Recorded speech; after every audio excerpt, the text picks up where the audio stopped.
എല്ലാരും ഊണൊക്കെ കഴിച്ചോ? ഞങ്ങൾ ഊണ് കഴിക്കാൻ പോവാ. അപ്പൊ ഞങ്ങളുടെ ഇന്നത്തെ സ്പെഷ്യൽ എന്നൊക്കെയാന്ന് നോക്കിയാലോ. ചൂടി ചോറുണ്ട്, നല്ല ബീഫ് കറിയാണ്, കള്ളാസുണ്ട്, ബീഫ് ഫ്രൈയും.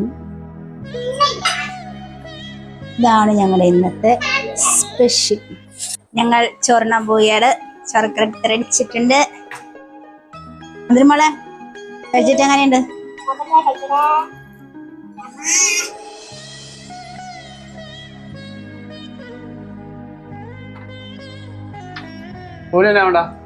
ഇത് മതിയാ?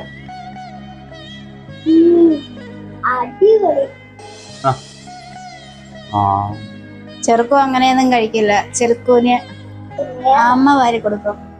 അല്ല പൊന്ന പൊന്ന ഹായ് കൊടുത്ത എല്ലാവർക്കും ഹായ്. ഹലോ ഗൈസ്, ആകെ അരക്കിലോ ഇറച്ചി മേടിച്ചു. അരക്കിലോ ഇറച്ചി കൊണ്ട് അവിടെ ഇറച്ചി കറിയും വെച്ച് ഇറച്ചി ഫ്രൈയും ഉണ്ടായി. അതാണ് ദീപ്തി മോൾ. ദീപ്തി മോൾ എന്റെ ഭാര്യ ആയതുകൊണ്ട് പറയല. ഇപ്പോൾ ബീഫ് ഫ്രൈ വെച്ച് കഴിഞ്ഞാണ്ടല്ലോ താറാവിറച്ചി മാറുന്നു. അയ്യോടാ മോനെ, എന്റെ ദൈവമേ. ഓക്കേടാ, ബൈ.